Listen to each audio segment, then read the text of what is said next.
بسم اللہ الرحمن الرحیم۔ السلام علیکم صلی اللہ علیہ وآلہ وسلم۔ ایک روز حضرت بابا فرید الدین مسعود گنج شکر رحمۃ اللہ علیہ کی محفل جاری تھی۔ عوام اور خواص کا رش لگا ہوا تھا۔ دہلی سے آئے ہوئے ایک نوجوان کی کوشش تھی کہ مجھے کسی طرح ان سے ملاقات کا موقع میسر آ جائے۔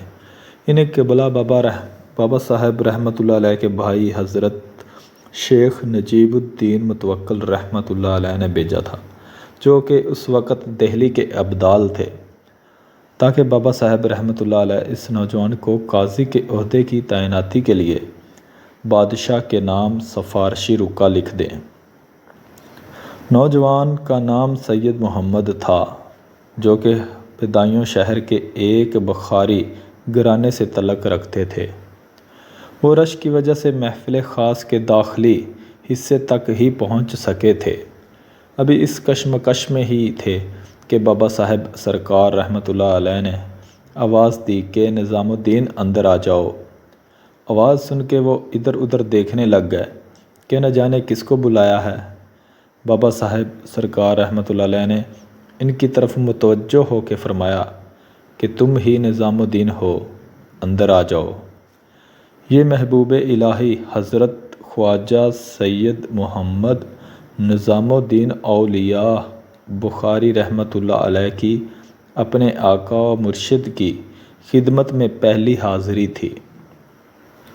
بابا صاحب سرکار رحمۃ اللہ علیہ نے فرمایا کہ میں ہند کی خلافت کسی اور کو دینا چاہتا تھا، مگر اللہ نے کہا کہ ٹھہر، نظام الدین آتا ہی ہوگا۔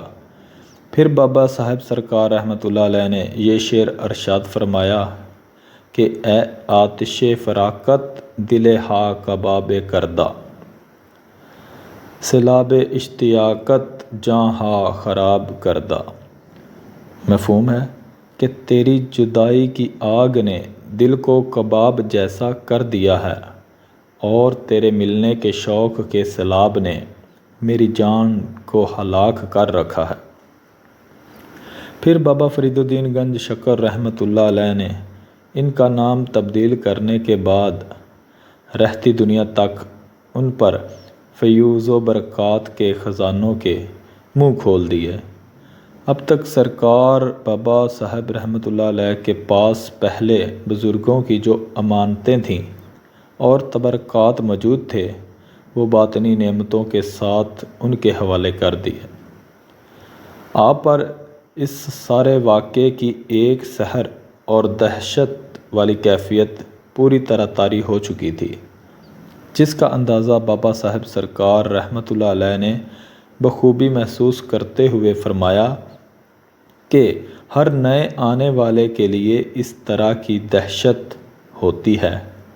اس طرح بر صغیر کے ظلمت کدہ میں اس روشن باب کے سلسلے کا آغاز ہوا جس نے سارے عالم کو توحید کی روشنی سے منور کر دیا۔ ویڈیو اچھی لگے تو اس کو لائک اور شیئر لازمی کریں، اور اپنے دوست احباب کے ساتھ لازمی شیئر کریں، اور ہمارے چینل کو سبسکرائب بھی کریں۔ اللہ حافظ۔